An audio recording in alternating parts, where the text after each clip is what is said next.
How we doing, everybody? Welcome back to another review. Today, we are looking at Unit 3 of AP Human Geography, Cultural Patterns and Processes. It's going to be a good one. So let's get ready to go. Real quick, before we start, there we go. So, make sure to, before we go into the review part, that if you got that ultimate review packet, go and get that study guide. So you want to make sure you get the study guide that goes along with this, so that way you can take notes as we review stuff. That'll help you out. So we're also reviewing right now Unit 3. So we're going to be going into Introduction to Culture, Cultural Landscape. We can see cultural patterns, types of diffusion, historical causes, contemporary causes, and diffusions of religion and language, and finishing off with effects of diffusion. So if this is your first time looking at it, this is the stuff in that CED, the stuff that the AP exam is going to test you on. So if you're looking at this document and you're seeing things, you're like, oh, what the heck is this? I don't know what cultural traits are, or cultural relativism, or ethnocentrism. That is going to be stuff we wanted to know. And today we're going to be reviewing it. So that will hopefully help you out. Again, too, as we're waiting for people to quick get it as we start, if you scroll all the way down, you go down to these unit live reviews. So here you can get the guided notes. These are all the streams that we have so far, at least. So you can download these. You can follow along. If you print it out, you can handwrite it, which is even better. Again, too, if let's say we're going too fast, I know I go fast in these, but you can always rewatch it. So I've been splitting this up into 2 parts. If there is audio, because I do apologize, last time I went back and rewatched it. I didn't realize the audio there. Let me know again, and I'll try to fix it. There was a loose cord from yesterday, so that's why it was kind of fuzzy at the start. All right, let's get ready to roll. So we're going to get started. Let me know where people are from, and then we're going to start. So post where you're from, and we're going to start this. I'll try to pin a couple up there. Again, make sure you go to that ultimate review packet right now while we're doing the shout outs. Audio's perfect. That is great. You can find the link in the description down below. All right, what do we got? Washington, D.C., Louisiana, Florida, Indiana, Seattle. I was just there twice this summer, actually. Los Angeles, Arkansas, Florida, Cali, Utah, Sweden, California, US of A, Dallas, Minnesota, represent Wisconsin. Welcome back again, beard. Texas. Maryland, Mars. Wow, you got some pretty good service out there. Delaware, Pennsylvania. What do we got else? Minnesota, Long Island, New York. This is North Texas. Texas, shout out to your coach. Awesome. Tampa. Cool. California, Florida, Chicago, Louisiana. All right. Awesome. Okay. A bunch of people. North Carolina. Hello. Got a lot of people in the chat from all over the place. We got people from Mexico. Cool. Alabama. Awesome. All right. What we're going to do, though, now is we are going to go into the live portion of where we are going to review our different topics. So, again, we are looking at cultural. We're looking at Unit 3 here. So remember, this is the part where I'm going to cut it. So this whole conversation we just had is going to go bye-bye. Yes. So I'm going to start in just a second here. Try to remember how I started last time. So yeah, cool. Make sure you're following those guided notes. Guided notes will help you out. Remember too, during this part, I'm not going to look at the chat as much because I'm really trying to just review all the content. So there's a lot going on. All righty, here we go. Geographers, welcome back. It's Unit 3, Cultural Patterns and Processes. If you're watching, well, maybe you were here for the live, maybe you weren't. If you weren't here, you're missing out because we are having a bunch of fun. We got people all over the world here. But we're going to be reviewing right now Unit 3, and everything we're talking about is aligning to that CED. So without further ado, let's get started at talking about Unit 3. And to start, we need to talk about culture because, this is a culture unit. And I want to highlight a couple different types of culture to start. Now, the first we're going to talk about is material culture. So we have material culture and non-material culture. Let me know in the chat if you know the difference between them. So put down in the chat, and I'll pin a comment up there, the difference between material culture and non-material culture. And while we're waiting on chat to be able to put something there, I'm also going to talk about subculture. because culture is complex. There's different levels to culture. There's a lot that makes up culture: our food, our religions, our languages, what clothes we're wearing, different traditions and rituals. All of these things are part of culture. Music, all of it is. Material is, let's see, we got some people here. Material is something that can be seen or worn. Non-material is ideology. That could work. Yeah. Material is physical objects. Non-material beliefs, things that society holds to be true. Correct. That would work. So awesome. We're getting a bunch of people in there around objects. Yes, yes. Different ways we can see these terms too. So material culture, again, like the chat was saying, physical objects, artifacts, things that hold value. So things that hold value for us as a society, or if we're looking at an individual as an individual. Remember, those non-material are going to be intangible items, then those social norms, language, symbols, rituals. And then subculture, I mentioned a little bit earlier. Subculture is a group inside another group, essentially. Easier way to put this is your school that you attend has a culture. There's something that makes your school unique. How people get to class, the vibe in your classrooms, the vibe in the school, all of that has a culture. Now, you have a subculture probably with your own friends. And actually, your AP Human Geography class probably has its own subculture inside the school's culture. That classroom environment that you have with those people in your class, not sure how big your class is, but how many people are in there, that creates a culture in its own. So that's a subculture, this group of people within a larger society or culture, and they share certain beliefs and values or practices. So that kind of forms over time there. All right, let's go on to our next part here. So got a couple of the vocab away. We're also going to talk about some of the perspectives. So remember, whenever we come in contact with other cultures, we are going to be viewing them. And there's different ways in which people perceive other cultures. We have ethnocentrism and cultural relativism. These are two terms you want to be familiar with for that AP exam. So make sure you have an idea about these. Cultural relativism, it's like putting yourself in someone else's shoes. You're trying to understand their culture from their point of view. Ethnocentrism, you're going to take your own beliefs, your own perspectives and standards, and you will then use that to judge another individual. So for example, if we look at what food is eaten around the world, if you hear that someone eats insects, a lot of different places around the world, they eat insects. And right away, you're like, that is disgusting. I would never do that. That's weird. That'd be more of like ethnocentrism. You're taking your own standards, your own perspective, and applying it there. Instead of cultural relativism, trying to understand, okay, well, why do they eat insects? What is the purpose there? Or is there a meaning? Is there some connection to a religion or a cultural trait that's been passed down or traditions? So that would be important. I do have, let's quick put this one up, kind of this graphic here. I like this little political cartoon of ethnocentrism. We got a chicken here saying, how do I get to the other side? And then the chicken on the other side is saying, what are you talking about? You are on the other side. So here we can see the chickens. They're looking from their own perspective. They're not trying to understand the broader step. They're not putting themselves on the other side there. So hopefully that helps out with you. All right, let's go on to our next one, which is the cultural landscape. I got a bunch of images here, and the cultural landscape, you want to, the AI pictures go crazy. I just like quick sided look over the chat. Yeah, I've been having some fun with AI, so I've been trying to make some more AI pictures. So you can oftentimes find a lot of errors in AI, which maybe gives you something to try and figure out there. But cultural landscape, we're looking at these visible modifications on the natural environment. Now, I want to point that out.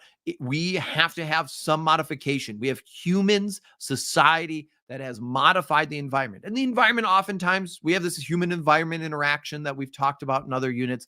There's this back and forth. But we were seeing culture represented in our city landscapes, in our farms, in our rural areas, our urban areas, in our sparsely populated areas. We're seeing different evidence of that. If we go back to these photos, notice we can see here, we have different pictures. Anyone know what this place is, by the way? This would connect to one of our religions later on in this video. So let me know. I'll try to pin it on the screen in just a little bit there. So let me know there. But We can see different religious places for the cultural landscape. We can also see different types of resources that are used. Notice these houses and these buildings here are all pretty different. They give off a very different feel. This can tell us about a place. For example, observing the cultural landscape in this photo right here, I can see these buildings are kind of packed on top of each other. So they're very close. This lets me know that, well, there's probably a higher population density. I also noticed that the roofs are flat. So this would tell me it's probably in a climate that is a little bit more warm, or it's hot through the majority of the year. So that can give me insight there. The resources too could maybe give me some insight into the economic level of that country or of that place, compared to over here where I can see these buildings, these skyscrapers. I can see a lot of kind of modern clothing, jeans. We got shorts and stuff there. This looks like more global pop culture. So this would tell me this is a little bit more economically developed. Different things can show us stuff. Here I can see a type of agriculture that we'll talk about later on in our Unit 5. And actually, if you know this type of agriculture, let me know in the comments and I'll pin it as well. It is the Golden Temple. It is the Golden Temple. That is correct. So the Golden Temple is going to be where I am right now, and I will move there. So here's the Golden Temple, and the religion is the Sikhs. So we'll talk about that later. It would be the Sikhs. So Golden Temple and the Sikhs. Good job on that one. All right, let's see if I quick go up. Terrace farming. Wait, where is it? Yes, terrace farming would be that image. That's going to be a type of agriculture. We will talk about that later. So we got a bunch of people there with terrace farming. Awesome. Look at all the people. Great job, chat, today. Cool. Another thing, too, with cultural landscape that you're going to want to be familiar with is this term of sequent occupancy.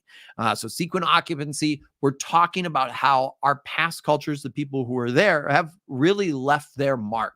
So I got the picture here of the Berlin Wall. The Berlin Wall still exists today. We're going to talk about the Berlin Wall again tomorrow for Unit 4, because the Berlin Wall is also a relic boundary. So we'll talk about that when we get into the types of boundaries. That's something you'll have to be familiar with. But sequent occupancy is ways in which our cultural landscape has been influenced from past cultural groups. So societies over time have left their mark. Oftentimes, a lot of buildings have significance and some meaning.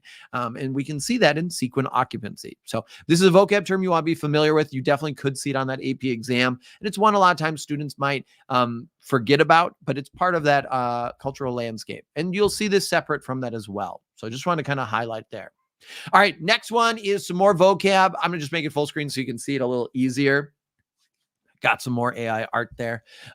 This is looking at our architecture. So different types of architecture. This is mentioned in the CED really briefly, but you want to be just kind of familiar. So we have our traditional architecture, which we can see. The AI tried to make this one as an example of traditional. Then this is going to be more modern, and then this would be postmodern.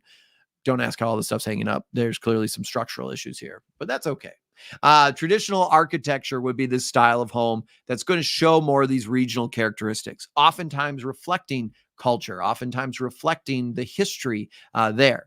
Modern architecture, the big focus there is on simplicity. It wants to try and have that functionality and simplicity there. And sometimes modern architecture has been criticized because we start to see a bunch of buildings that all look the same, and they lack that diversity of aesthetics, and they don't have as much of that cultural significance. And that's then where we get to postmodernism, which is now looking at this introduction again of trying to get these historical references, different diversity in the aesthetics, trying to create more of a unique look. So these are just different ways in which we build buildings, which will reflect culture again in that cultural landscape.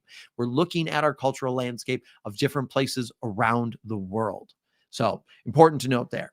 Another part of the cultural landscape and culture that we also want to be familiar with is our land use patterns. And I'll put the land use patterns up on the screen now. You can make it a little bit bigger here.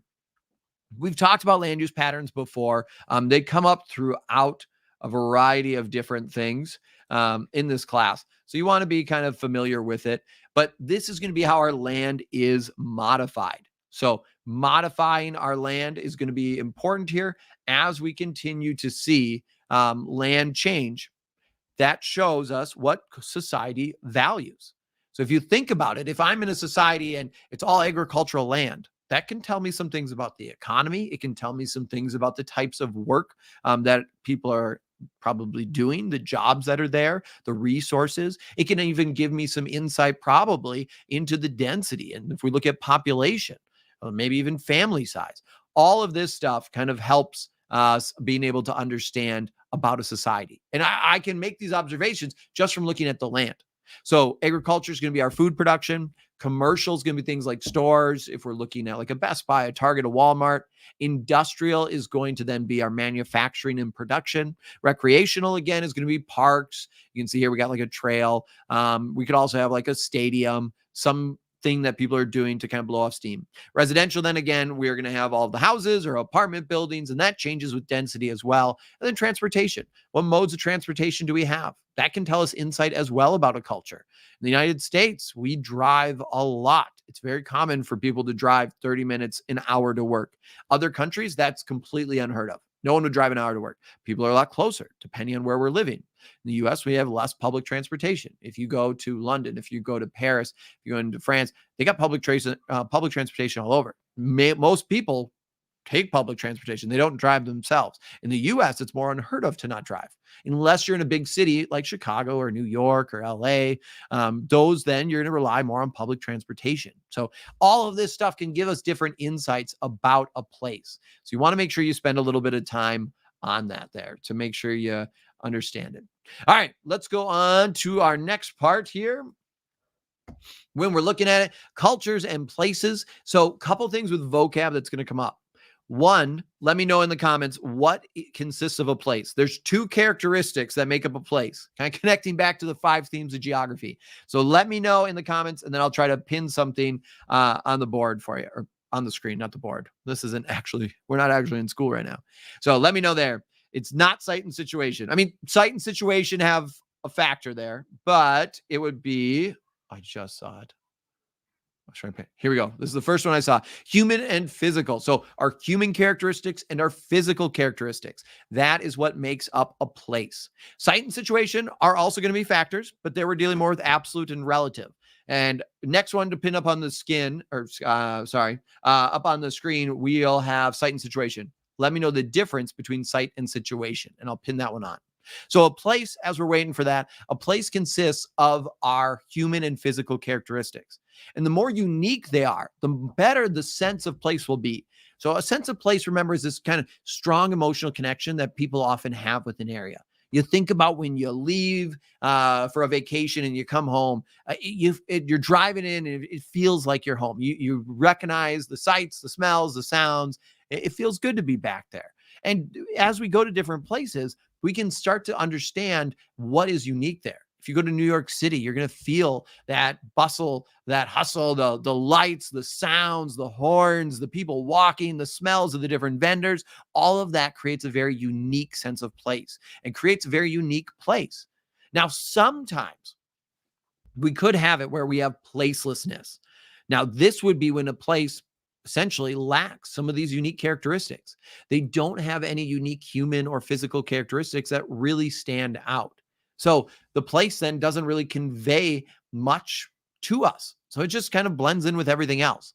And this is one thing that's been kind of criticized with some of global culture as we start to see these multinational corporations diffuse, and all of a sudden downtown areas, they all look the same. Or when we start, particularly like in the United States, we build all these houses that look identical. Our neighborhoods lose some of that uniqueness. And all of a sudden, you wouldn't even be able to tell what state you're in because everything's looking the same. Another concept you want to be familiar with here when we're talking about place and we're looking at culture and that cultural landscape is going to be that built environment. So this could come up on the test. It's a vocab term, but this is those human-made structures that shape the physical characteristics of a place. So when you think about it, if you blank on the test and you see built environment, you can think of it this way. Built, we're building something, and the environment, we're building something in our environment. We have human-made structures. We are modifying it there. So we're looking at how the environment, how our buildings have been created. One last concept that I should talk about that could also be when we're talking about place is placemaking. So I talked about that sense of place and placelessness. Placemaking would be actually when a community is coming together and we're going to take some public space and we transform it for different activities or events. And we're trying to then create a community event which can bring people together. So we could have some centripetal forces here. So centripetal forces kind of uniting there. Let me know in the comments, what is the difference between centripetal and centrifugal forces? 2 more vocab terms that you'll need to know for this unit. Okay, trying to go down now for our site and situation. And then I'll have to go for the next one too, the centrifugal end there. Site is physical characteristics. Situation is relative. Correct. Yes. Site is an area. It is its exact location. And then situation describes its surrounding area and physical features. That would work. Yeah, definitely. Cool. All right. Quick going up to the start there. Centripetal, bringing together. Centrifugal, pushing apart. Yes, that would work there. Centripetal, a force that's binding together. Force that's pulling apart. Yes, those definitely work there. Cool, we got that. More concepts that we're learning here. One way to remember it too, and I'll quick say this again at the end when we talk about these. P for pull, we're pulling together. F for force, we're forcing apart.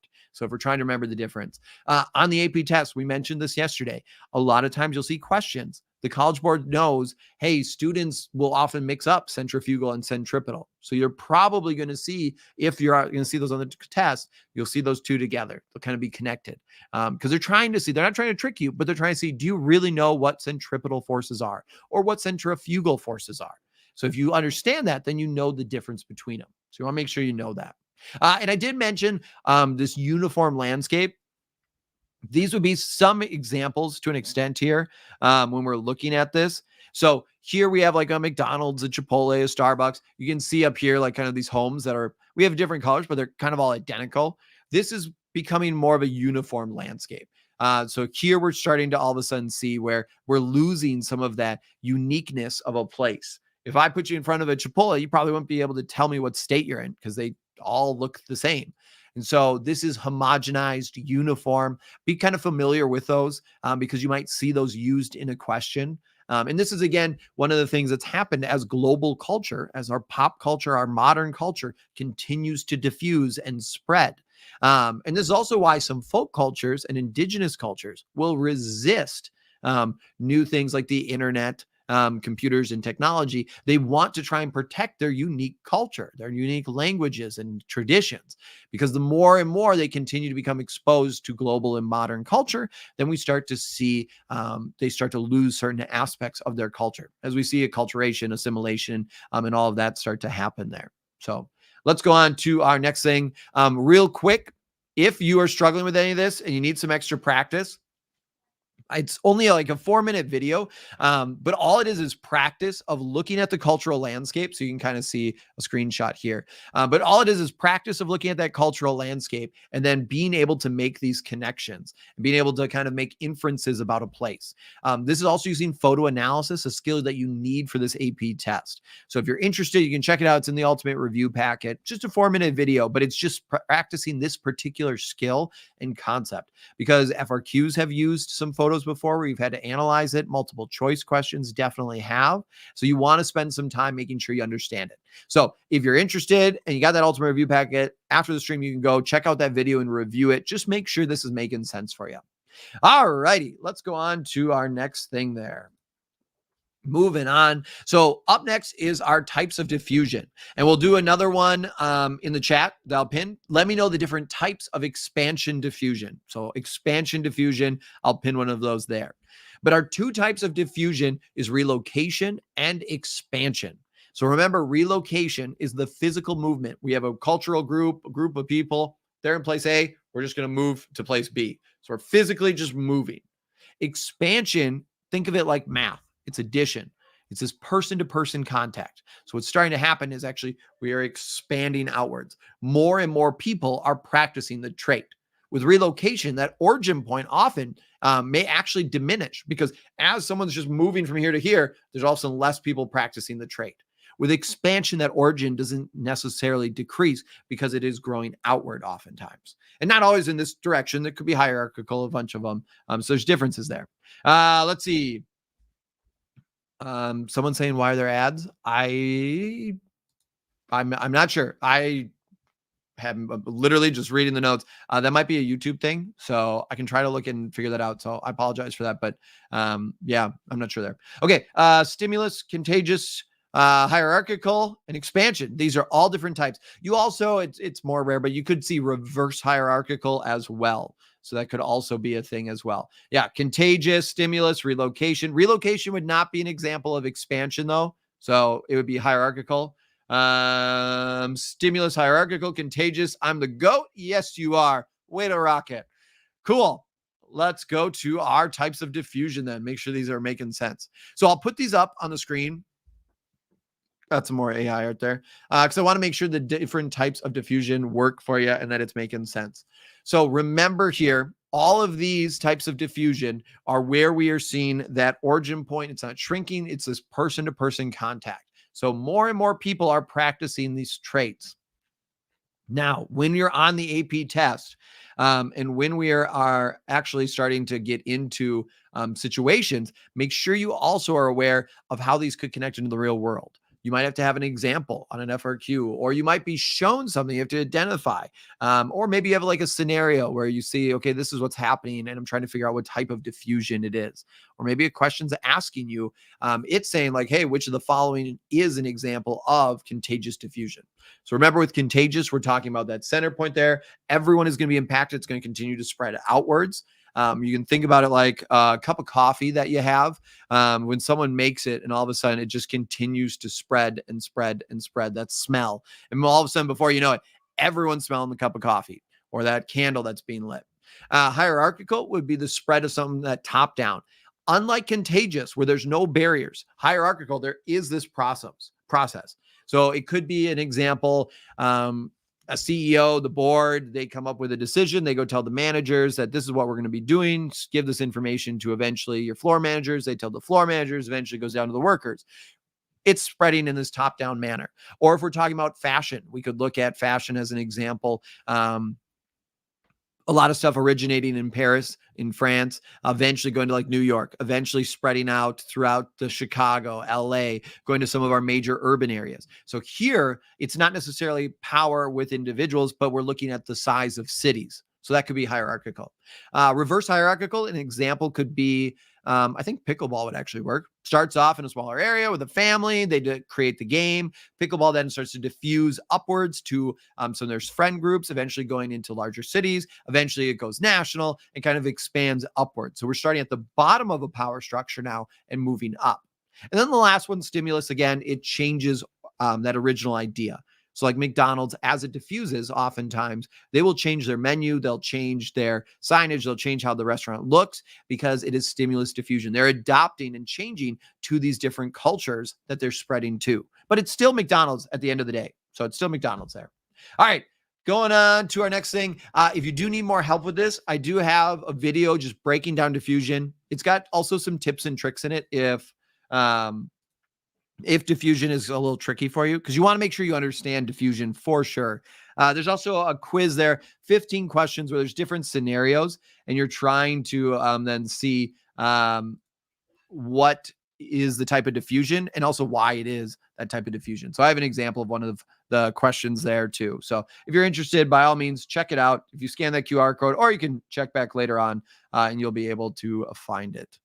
All right, going on to our next thing, we have our historical causes of diffusion.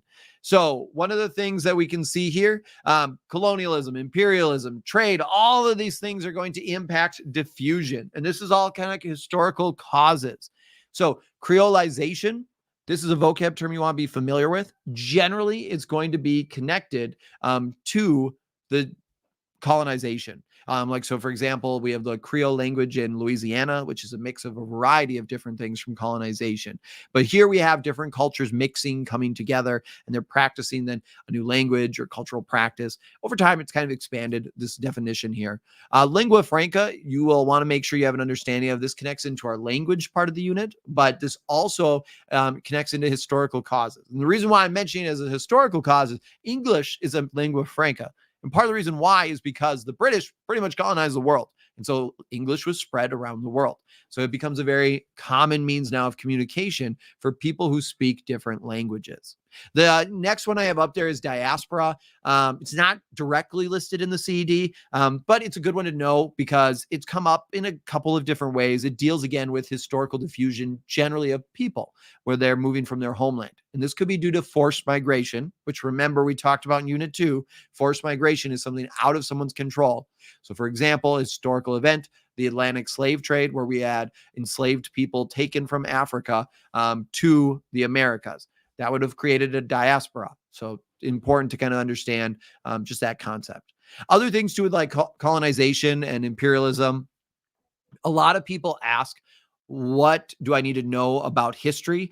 You don't need to memorize the dates. You don't need to know all of the like timeline. It's more important to understand how these different events, these big ones, colonization, imperialism, the Industrial Revolution, the Columbian Exchange, the Silk Road. You don't need to know all the dates or the people there. But what you need to understand is how did they lead to, in this case, diffusion, the spread of new ideas, of people, of agricultural practices and goods? How did they change different places? Remember, we're all about spatial interaction. So we're how these places interact. For example, during the Industrial Revolution, we saw more and more European countries wanting raw resources. And so eventually we have the Berlin Conference and this scramble for Africa. And that led to the colonization of Africa, which then led to resources being taken out, exploited from the continent, which then fueled economic growth in Europe. And we saw this cycle kind of form. And we'll talk about that Berlin Conference more in Unit 4. All this stuff in this class connects. It's a cool thing now that you're done. We can make so many connections to all the different units. All right, up next, I want to talk about some contemporary forms. This is going to be more modern day. So here, think about when we're looking at this of globalization, of the internet, urbanization, technology, the military, political trade, all of these different relationships that are being made. So that is important for today. And this is also why, because of how connected our world is, why a lot of different cultures, particularly indigenous and folk cultures, will resist some of this globalization and these internet advancements because they're trying to protect their culture. Because generally, the more connected we are, we start to become more influenced. And that could lead to cultural convergence, the next concept we're going to talk about. Real quick, we'll talk about more globalization in Unit 7. Urbanization will come up in Unit 6, so I'm not really going to talk about them right now to try and save time. The military, just think about, for example, the United States. The U.S., if you're in the United States, you don't really feel it or see it as much. But the military, our military is all over the world. And a lot of countries can feel that presence because we have bases all over. So American culture gets promoted in a variety of different ways. We have a lot of Hollywood movies. We have a lot of music that's very dominant. English as a lingua franca. It allows American culture to kind of get out a lot. So a lot of people see that. That is a way of contemporary diffusing. We can see the American culture diffuses. We also can see, too, a lot of people, for example, if we're going back to the military, we have military bases in all these different countries. People in these bases interact with different people in the country there. They pick up new food recipes, cultural trade sayings. They come back home. It diffuses. So this leads to diffusion. So diffusion, always an interesting thing. All right, up next, creolization. I'll quick put this up here. No, sorry, not creolization. We already talked about that. Cultural convergence. So cultural convergence, remember, is this process. I got the definition there, which different cultures become more similar over time. So the more often that we are going to interact, the more often that we are going to see and be with other cultures, we are going to see cultural convergence occur. So that is going to be important to understand for cultural convergence. Now, there also is cultural divergence. So cultural divergence is going to be the opposite. Here we have cultures actually becoming more distinct. They're becoming more distinct from each other over time. So that is important to understand. We have convergence, more similar over time, and 2, where we are actually becoming more distinct then. So 2 words that you want to have an understanding of. Make sure you got that down. All right.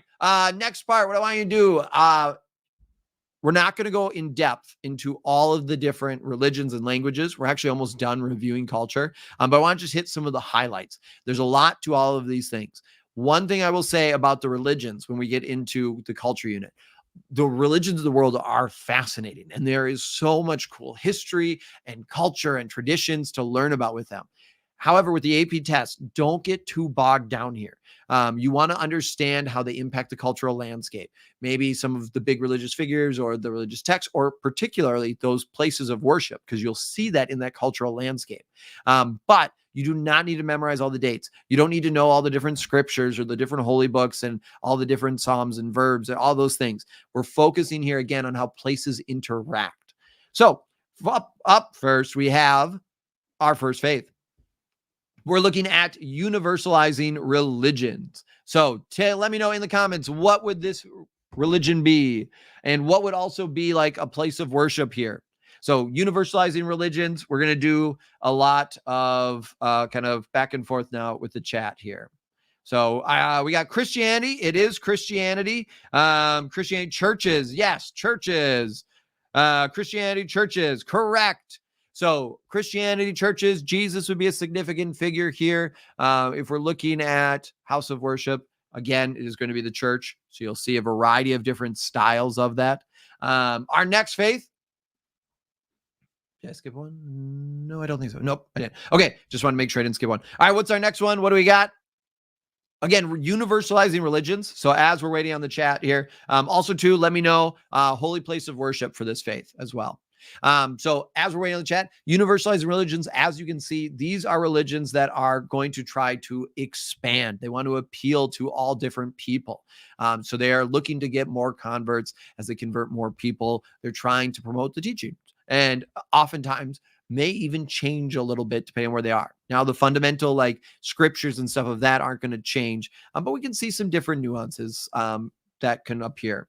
And we do have it. It's Islam and the mosque. That is correct. So Islam and mosque. All right, up next, our next universalizing religion. What do we got? We'll make the picture a little bigger. All of these, again, are... It is Buddhism. So Buddhism and a temple, a pagoda. Yes, Buddhism. Temple, pagoda. These would be following Siddhartha and his teachings, which uniquely enough does not have a deity. So this would be one of the religions that doesn't have a deity there. All right, our last universalizing religion. What do we got? And we'll see if you remember the picture there. What is it? This would be significant holy site here. It is the Sikhs. Yes, the Sikhs.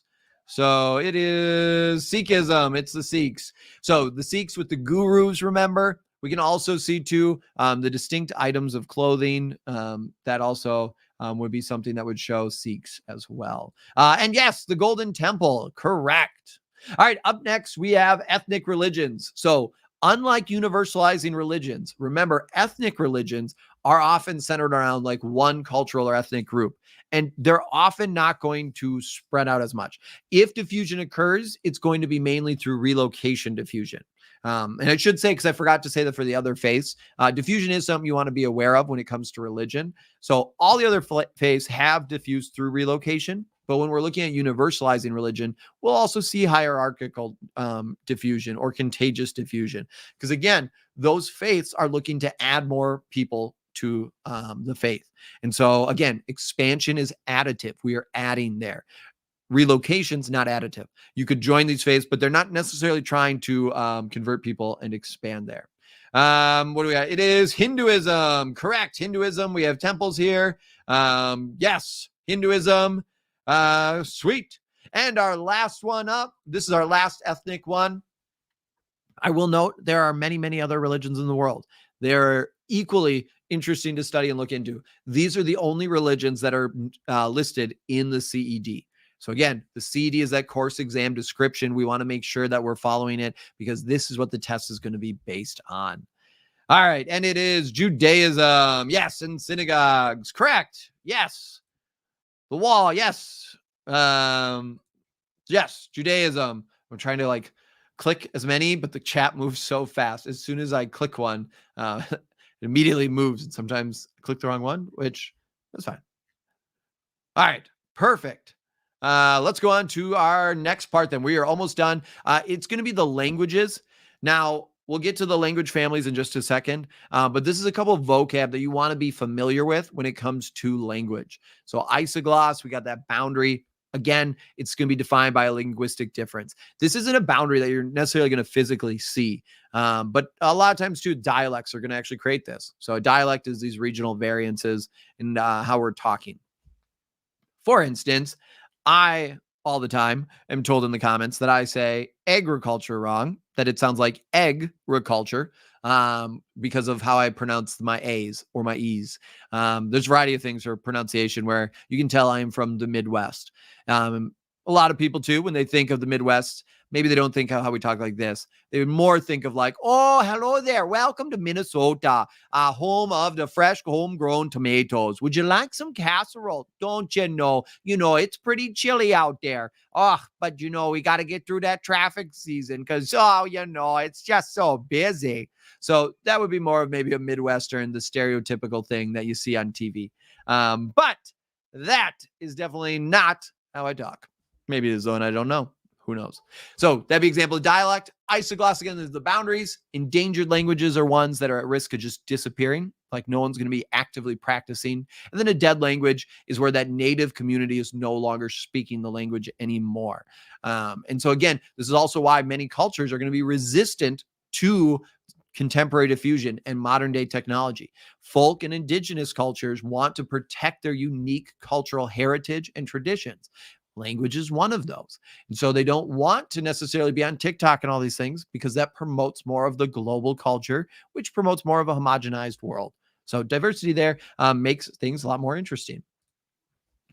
All right. With the language families, for time, because all these live streams have been going really long, I'm not going to go into all of them. In the Ultimate Review Pack, if you go, I got a little cheat sheet. It looks at the different language families. There's some kind of tips to try and remember where they're from. I also have a quiz too that you can take to try and see if you can identify it. You don't need to know all the different aspects of every branch and every different group. It's more focused on maybe where they locate. And if you're going to focus on anything else, maybe how they diffused. That would be it. I would spend maybe a little bit more time with Indo-European, just because it also connects into lingua franca and is diffused so far. But if you want, that would give you a little bit more information. Again, though, don't get bogged down. If you're trying to figure out what to study right now and you're like, all right, I'm trying to see, should I study languages for a whole day, but I have no idea about Unit 4, I wouldn't suggest that. So definitely review it because it could be on the test, but also make sure you're prioritizing your time accurately. So, all right, we're going to go on to our next one. We're almost done. We only got like 2 more things left. Our next thing is going to be centrifugal and centripetal forces. This is kind of ending out the unit. And we've already identified these. So I want to just talk about how it connects to culture, because later we're going to talk about how it connects to politics. And then eventually we'll look at other factors of devolution, which we'll talk about in our Unit 4 video. But centripetal forces, remember that P for pull, pulling together. We can see cultures that are more homogenous might have more centripetal forces if everyone's very similar. Cultures that speak the same language, very easy to communicate, that can unite people, bring people together. Cultures that are going to do placemaking, community events, transforming these places for the community to gather. That could be a centripetal force. Centrifugal is going to be forces that divide. They force us apart. They're dividing our cultures here. So with centrifugal forces, it could be if a culture speaks too many different languages and people can't communicate. That could create a bridge there between, or not a bridge, a gap between different individuals, which could lead to cultural divergence, where we start to see differences happen because of a lack of communication. Or if people are isolated, we start to eventually see cultures will diverge and start to separate there and start to have their own uniqueness start to form. So you want to be able to kind of connect centrifugal and centripetal forces to culture. Eventually, we'll talk about politics. That could definitely be an FRQ. It could be on the multiple choice. So these are 2 terms that do come up throughout this whole course that you want to be familiar with. All righty.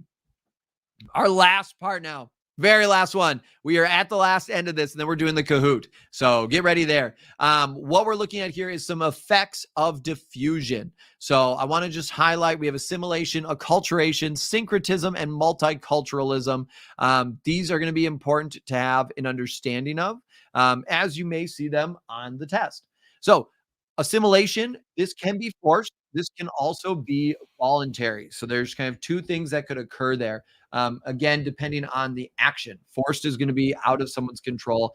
Voluntary, obviously, is in their control.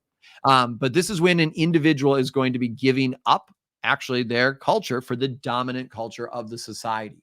So that is important to understand there. One thing that happened in the past, we saw, like with the United States, there's forced assimilation with indigenous people with schools where indigenous children were taken. The goal there was to kind of convert into, quotes, American culture.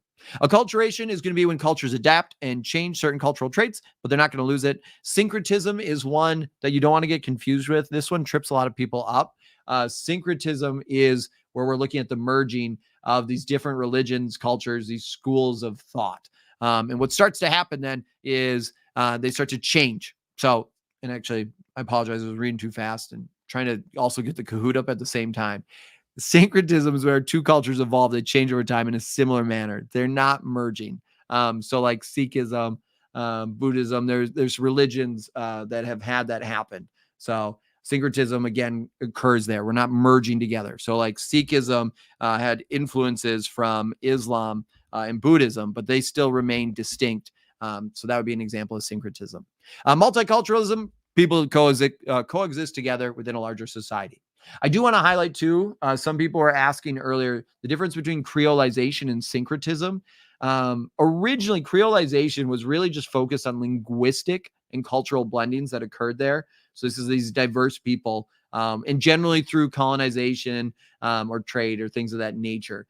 Over time, it's kind of expanded. So syncretism often is looking at religion and cultures, these schools of thought. Creolization used to be really focusing on linguistics, but has expanded kind of over time there. So hopefully that helps with that. All right, that is the end of our unit 3. What we are going to do now, and I'm going to get our Kahoot up. If you are going to head out, by all means, go for it. But we are going to right now get this up. Trying to get the Kahoot going. There we go. And let's do that. Cool. All righty. All right. I got the Kahoot up. We're going to do the Kahoot now. Let's review what we have learned. So the Kahoot code is going to come up in just a second. Just as a reminder, we got a lot of people here. So if the Kahoot crashes, I apologize. It did crash yesterday. The other day it didn't. So hopefully it doesn't today. Also, if you're in the Discord server, it's free to join, but that Kahoot code has already been posted in there. So you're able to get in a little bit early there. And hopefully that by spacing out our entrances into this, it helps us. All right. And there we go. Kahoot code is up. Woo. All right. All right, people are joining in. Welcome, welcome, welcome. We are going to be reviewing Unit 3 now. We just learned it. We talked about it. We reviewed it. Now we're going to do a review game. Again, if you don't get into the Kahoot, no worries. I will post this in the Ultimate Review Packet. So if you want to use it later on, you can go into the Ultimate Review Packet and check it out. All right. Woo! We got a lot of people joining. Cool. We got thousands of people. All right. So now I get to be a little bit more in the chat. So that will be kind of fun because it's always fun to see your guys' questions and stuff there. It's going to crash. Yeah. Maybe what I'll do actually. Where can you join the Discord? Great question. If you're interested in joining the Discord, so here's the server right now. Looks like we got some people studying for AP Psych. So the Discord, you would go, if in the description of this video, there is a link. And if you click the link, there's a little icon you can click. It'll just bring you into the Discord. It's free to join in. So we're at like 19,500 people in here, I think. So right now we're reviewing Unit 3. So you can see here, people are talking about pidgin languages, lingua franca, the difference between creolization, cultural conversions, and syncretism. All awesome questions. People talking about the Kahoot. There we go. And now people are starting to type. Hello. Hi, chat. All right. We're going to get off before someone says something inappropriate. Not that they would. They're all excellent students. All right. We're going to get started. So the Kahoot's in there if you're interested, and we're going. I'll leave the Kahoot code on the bottom so you can get in. Woo! Here we go. Royal Turtle. All right. I'm going to take a drink of water from talking so much.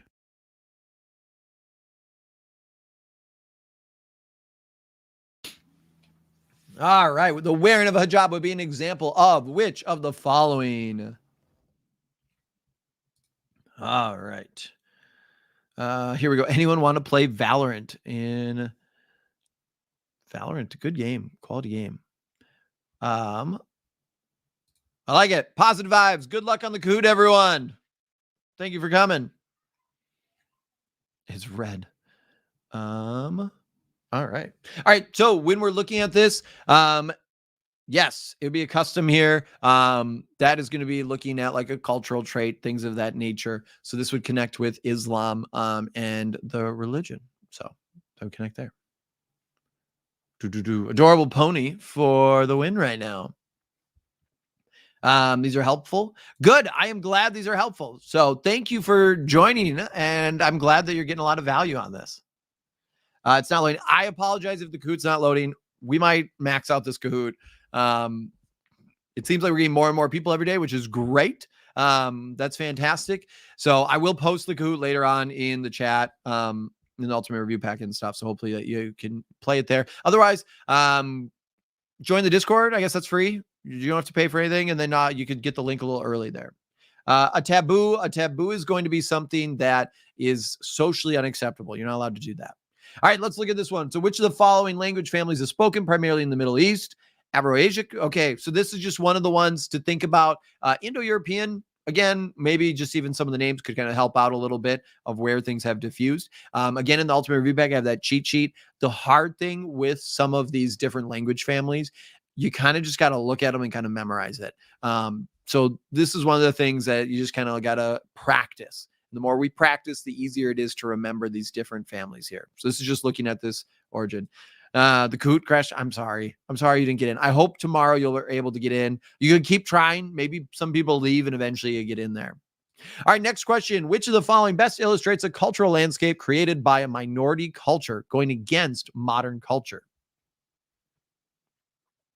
Got a question here. What's a lingua franca?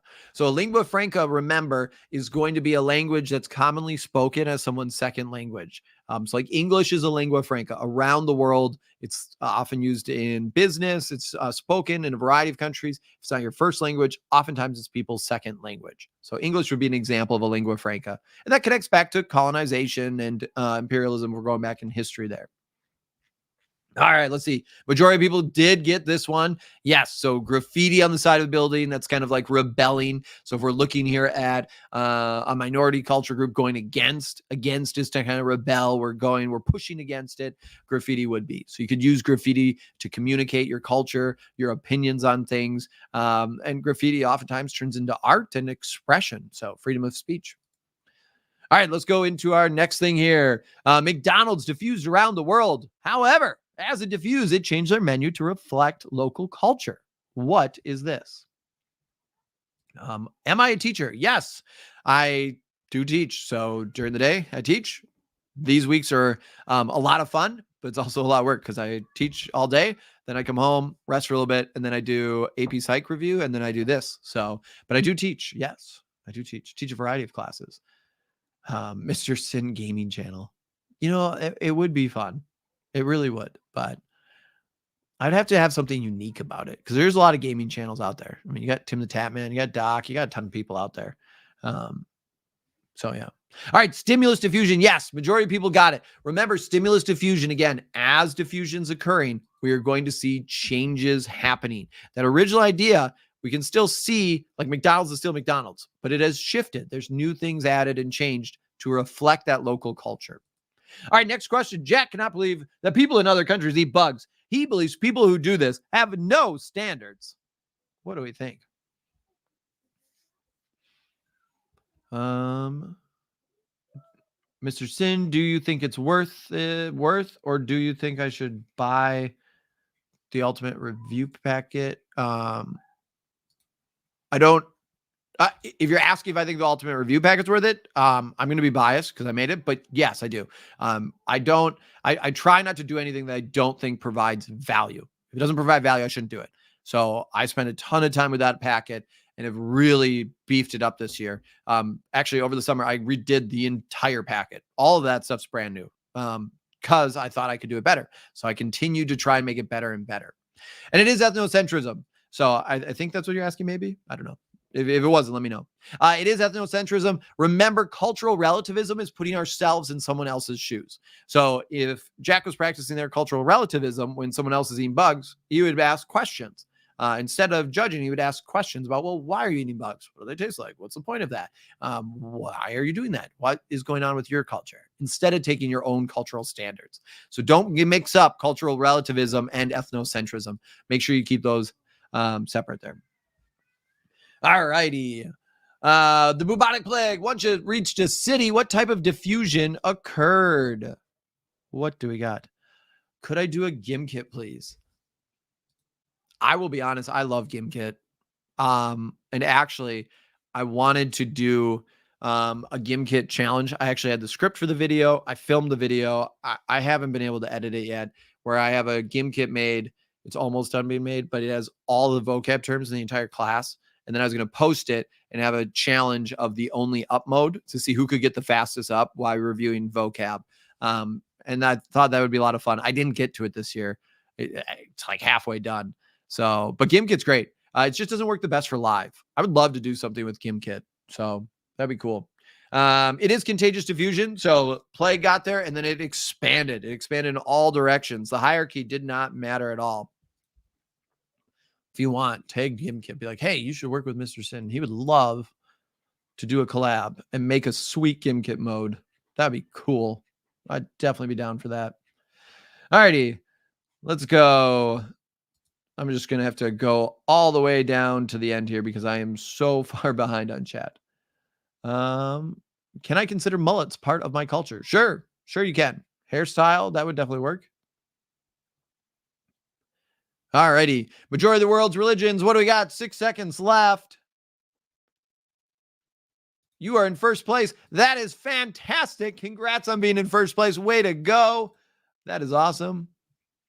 The only up mode is fun. Maybe I'll still post something it won't have all the terms in it, but maybe I'll post them. I don't know if I'll be able to get the video done. Right now I'm really trying to get an FRQ video done. It is almost done. The FRQ video is going to go over all the task verbs and connect into the 2023 AP National Exam, the released one that got posted. So the goal is to hopefully help you with those task verbs so you can understand it.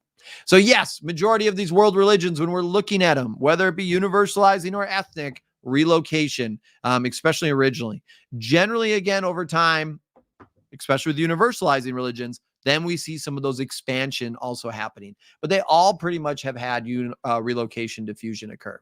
So expansion, for those of you who put it, yes, they have it, but every religion in the world has expanded through relocation diffusion. All right. Here we go. The image below. So we need to see the image here. What religion would this connect with? What would this connect with? You bought the URP as Lifesaver. Great. I am glad that it helped you out. I'm so happy that it helped you out. And shout out to Mr. Mick Cullen in Michigan. Shout out there. All right. Continuing. You're having trouble studying and you need some help.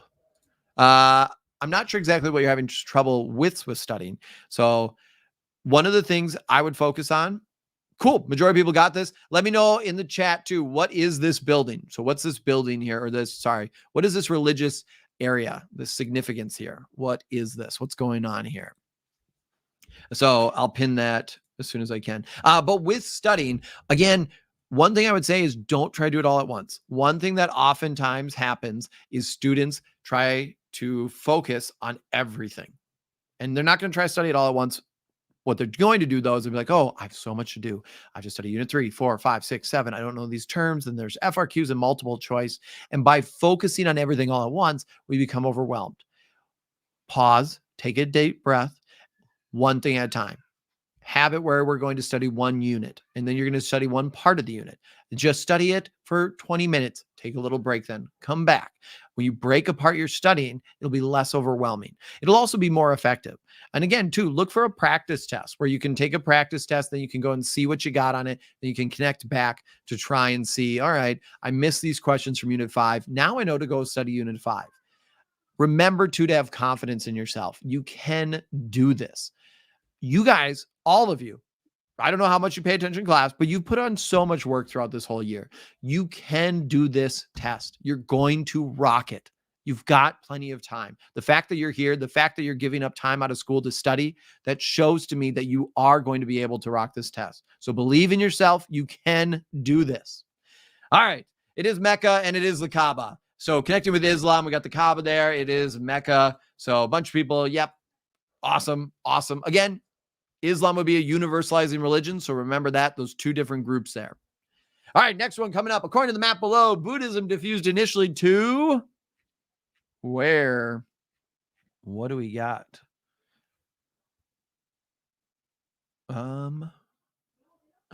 You bought the URP and you got 100 on your next test. That is awesome. Way to go. Trying to, okay, I just got to skip ahead. I keep falling behind so much.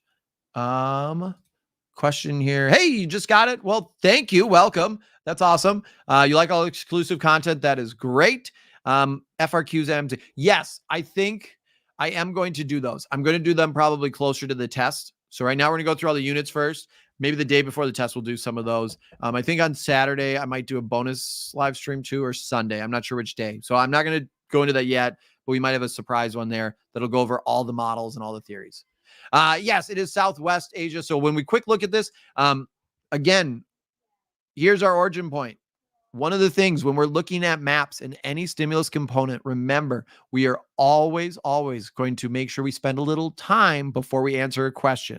Now with Kahoot, obviously it's time. So just like our test actually, but you have less time here. There's more pressure to just quick guess, less stakes, but always make sure we look. So right away, this question's talking about Buddhism up here. So I don't care about Christianity right now. I don't care about Islam. I'm focusing on Buddhism.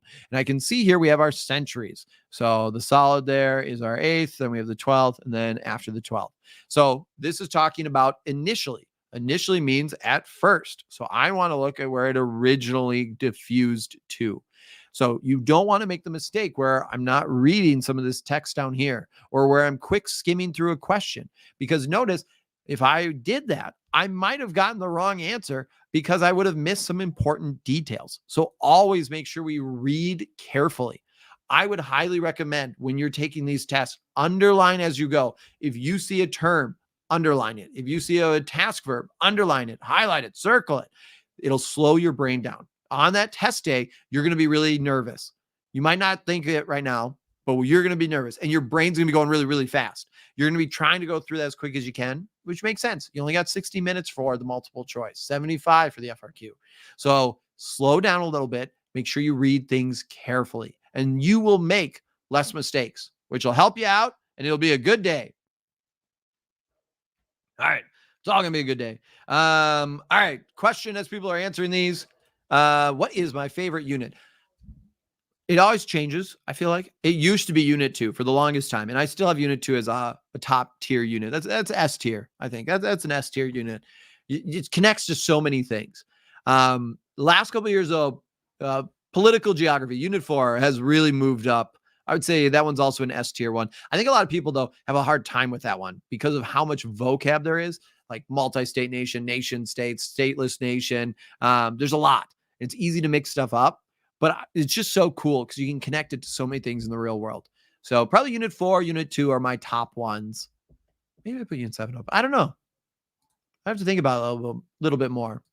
All right. Majority of people did get this one. So which of the following is not universalizing? It is Judaism. That would be an ethnic religion. Remember, ethnic religions, they are unique to more one cultural group in one particular area. They're not going to be expanding outwards as in adding more people. They'll expand through relocation diffusion, but generally not necessarily expansion. All right. There's so many people in here, which is amazing. I'm so glad and happy for that. Kahoot links. Yes, I will post this link in the URP and the Ultimate Review Packet after. I should look at some of these to try and catch up. I'm so far behind and everything. We actually talked about this one too the other day. So when we were talking with Unit 1, we mentioned this and we got it. It's a top and in. So that's going to be The name of a place. I am not even going to attempt to say this. My pronunciation already is not on peak. It's not the best. That is a massive. If you can say this, if you can say that correctly, you should film yourself, put it as a TikTok or some, tag me in it. Tag me on TikTok. I'd love to see you pronounce this whole thing or pronounce. See, even that pronunciation. Can't even say that word. All right, let's go on to our next question here. Here we go. Question 12 out of 25. The Mori, Oria, and the Mori used to be one cultural group. However, due to being separated by an ocean, they split into two. What is happening? What's happening? All right. I'll go through some of the super chats that I fell behind. Shout out to all the APHG students from Hempstead High School, Mr. Larkin's 3rd and 9th period.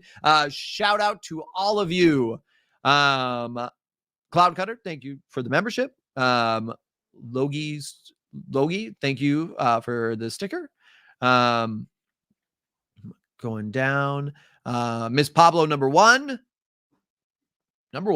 Perfect. Cultural divergence. Remember too, divergence, diverging, we're splitting, convergence, coming together, starting to become more and more similar. So those would be the two not to mix up on that actual exam for cultural convergence and divergence.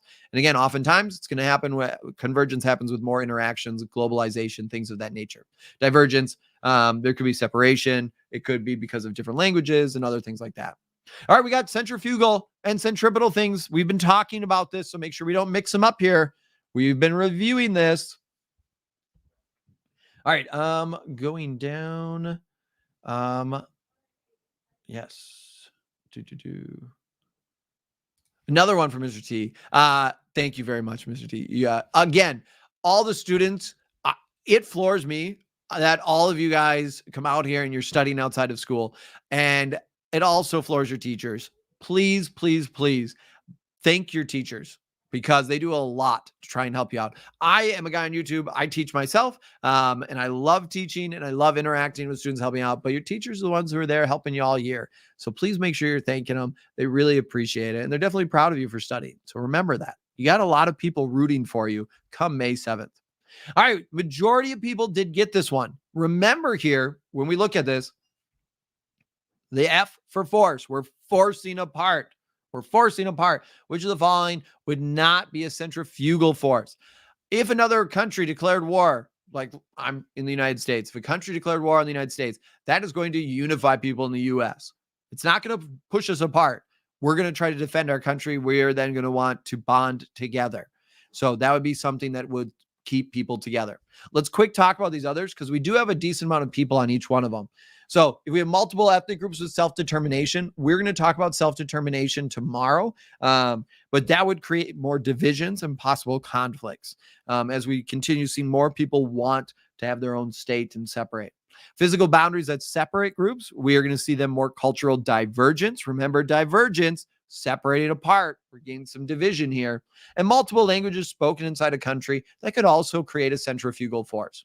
Now, one thing I do want to point out, just because we might have a centrifugal force or centripetal, it doesn't necessarily reflect anything about like character on different groups of people or countries. So for example, here, multiple languages, that's not a negative to have multiple languages. It's positive, in fact. But if people can't communicate, that's when it would become an example of a centrifugal force. So just because there is multiple languages does not necessarily always mean a negative or that we would have a centrifugal force. In fact, if people speak multiple languages, that means they can communicate easier with more people. And then it could be a centripetal force. So maybe we would have need a little bit more information for this one. But Kahoot limits me on how much I can put. All right, next one. Which of the following will be part of the cultural landscape? We talked about this as well. All right, going on to our next one here from Daniel. Can you wish Eleanor Ellie good luck on the AP exam? Eleanor Ellie, good luck on the exam. You have got this. You're going to rock this exam.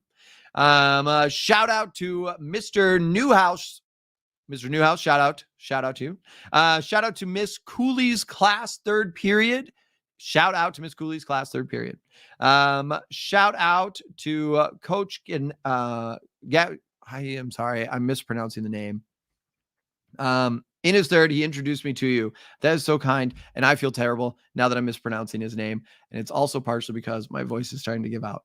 And also shout out to Mr. Urkel, and all of his students at HGP. Shout out to all of you. I really need to get better at pronunciating things. I apologize. And it is Aztec's ruins. So yes, eroded shoreline would not be part of it. There's no human cultural interaction there. A large forest, that's great. It's there. It could be part of a site factor. But again, we don't have that human interaction. And again, coastal wetlands as well. So those could be things that would maybe make up a site or situation, but aren't going to necessarily be that cultural landscape. All right. Going back.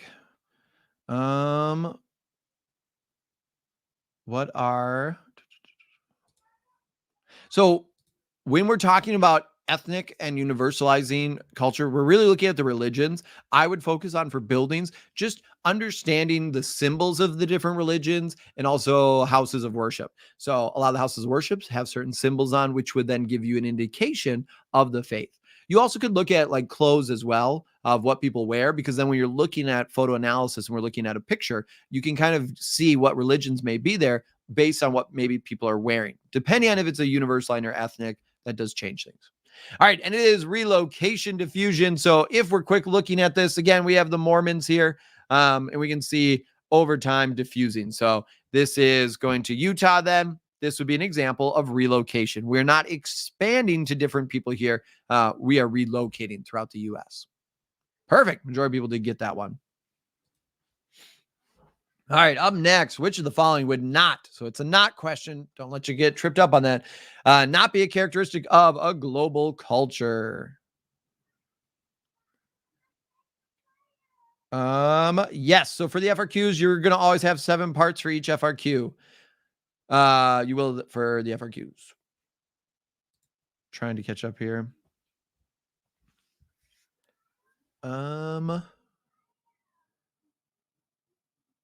Trying to see. The chat moves so fast. As soon as I start to read something, all of a sudden it's like moved on to another thing. I almost need to like just pause mine. But then I feel bad because I do fall behind.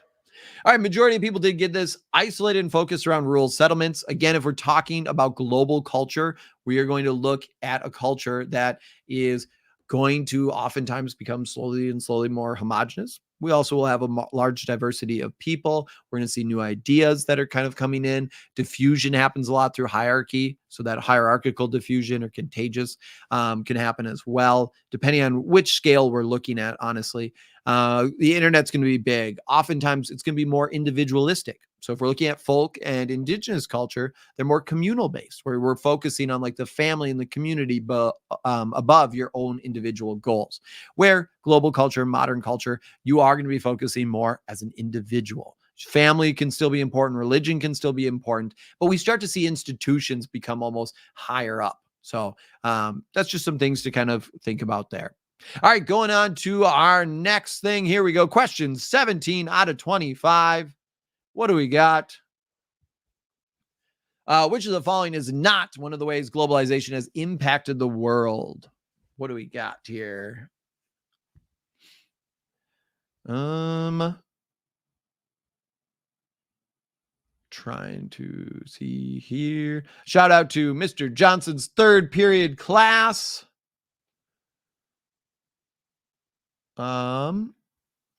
Can I explain centripetal and centrifugal forces again? You're confused by it. Yeah, sure. Of course. Let me quick check here. Majority of people did get this one. Pretty much actually everyone. Awesome. That is great. Again, we'll just go on to the next one for that one for time, since everyone did kind of get it. So for centripetal forces, remember centripetal, P for pull. They're going to pull people together. They're going to unite. Centrifugal, F for force. I'm forced apart. I'm forcing apart. So it's not just saying physically, but we're looking at a culture here. So different aspects of society, centrifugal things will divide people, create division there. In Unit 4, these terms will come back. So if you're here tomorrow, we're going to talk about it and how it connects to devolution and how that can happen, and even challenges to sovereignty, another concept from Unit 4 that we'll get into. All right, which of the following would not be a characteristic of Christianity? So again, looking here at our religions Yes, it is not located in Eastern Europe. Anyone know where would Christianity be originated from? If we're looking here at our origin. Also, too, what are the Abrahamic religions? That was one of the options here. Where is the hearth here of Christianity? And also, what is the Abrahamic religions? And I will quick pin one of these. Yeah, so we're looking at the Middle East. Yes. All right, what else do we have? Abrahamic religions. What are our Abrahamic religions? And I just saw it. Let's see, Delta. It was the first person I saw it. Yeah, Judaism, Christianity, and Islam. These would all be the Abrahamic religions. So I'll have similar people in all the different faiths because there are origins there. All right, which religion is being displayed? And I should put the photo up in the photo below. What do we got here? The question here is, what is the most important thing to study for the exam? With love. Oh, thank you very much. There's not like one thing. So each unit has a ton of stuff. I would say for unit 3, so if we're going to focus on unit 3, I would definitely have an understanding of the difference between universalizing ethnic religions, definitely understand the cultural landscape, and be able to observe a photo and to be able to pick things out of it. For sure, diffusion is a big part of it. Definitely diffusion's the biggest probably, because the diffusion, we can talk about history, we can look at modern day, we can connect it into religion, we can connect it into culture and food. So I have an idea of those things. But it's hard because each unit has different major parts. Like for unit 2, the big thing there, majority of people got this one, Sikhs. We talked about a lot. So I'm going to go on to the next one. There was that golden temple, remember? But for unit 2, one of the major things is that demographic transition model, density distribution. That would be kind of a big part there. Population pyramids, and also those themes within it. So like as populations age, how it changes, that's a big component of it there. Then the types of migration is also there too, as well. Those become like the main things, I guess, from there. I'm trying to think. Unit 1 would be regions, definitely regions, the types of regions. Being able to understand and read maps, that's huge. And understand some of that vocab that's going to come up a lot in the other units, would be a big thing there. Cool. Majority of people did get it. So if we quick pull this back up. Excellent question. I'm sorry I don't have like a one exact thing. It's hard because there's just so much stuff in this class that you actually do need to know. So here again, we have Islam. Then we have Christianity, Judaism, and Buddhism. So here we have different houses of worship, different areas that have religious significance. Notice how they are all very unique. Some of them have certain symbols on them that connect to the faith. These are things that would make a cultural landscape unique. So you want to have some time to understand that. So if you get a photo and you're looking at it, you can kind of pick some of these things out, and it can help you eliminate some possible wrong answers here. All righty. We are at question 21 of 25. Shout out to Miss Mont's third period in Houston, Texas. Shout out from Gigi. Nice. Okay. What do we got here? I'm trying to read the chat. I suppose I should put this back up all the way so it's easier to see for you. My thoughts on agriculture and city expansion.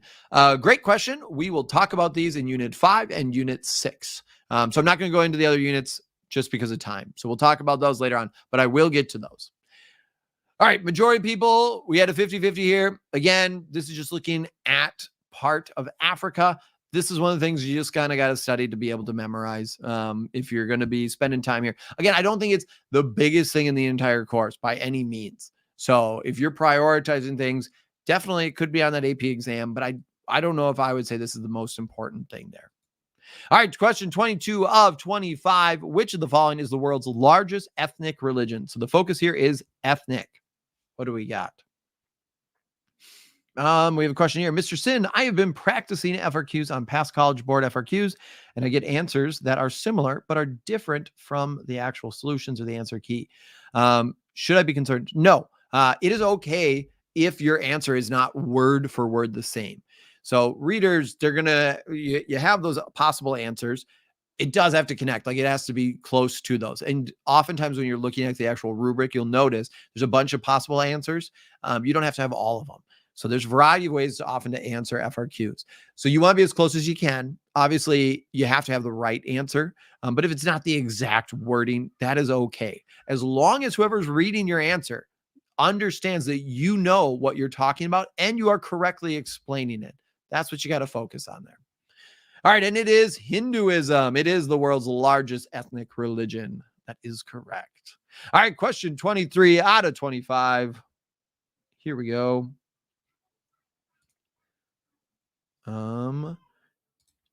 Do I think the Princeton practice exams are worth it? Yeah, sure. They definitely can be worth it. Everyone studies differently. I mean, again, obviously, I'm biased. I think my ultimate review pack is the best. But some people, maybe that's not for them. That's also why I have the free preview, so you can check it out.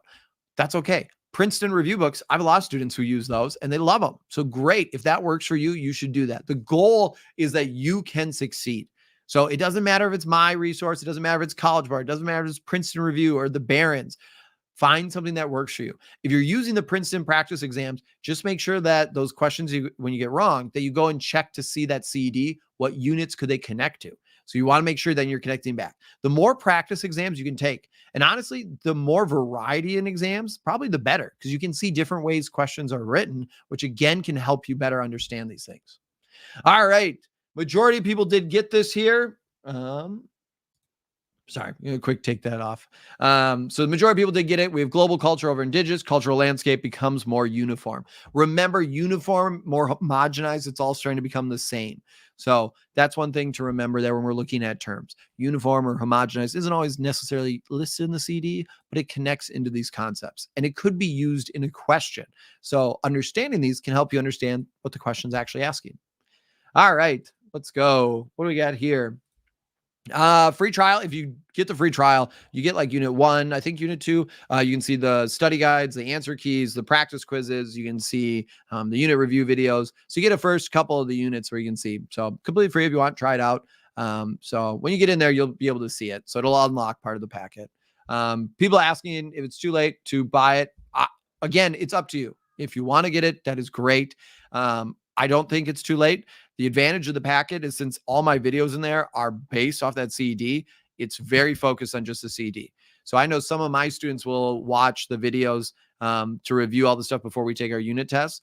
Even right now, a lot of my students are going through the study guides that are blank. What they're doing is then taking it as a test. And they're going through and filling out all my study guides. And then they can check the answer key to see, did I get it right or not? And if they miss things on the study guide, they're like, oh, I now know what I need to study. So it's definitely not too late. We got plenty of time. And it is a language branch. So these are, again, connecting into language. This is some of the vocab within here. You don't need to know all the language branches and groups. You probably saw in your textbook this like really cool tree picture of all the different, languages in the world. You don't have to memorize all of those, but it is important to have an understanding of some of these vocab. And again, focus on diffusion, cultural landscape of all these concepts here. All right, 25 out of 25. Our last question. Shout out to the Basilica School of St. Mary's from Jessica Wright. Shout out there. I'm trying to go down.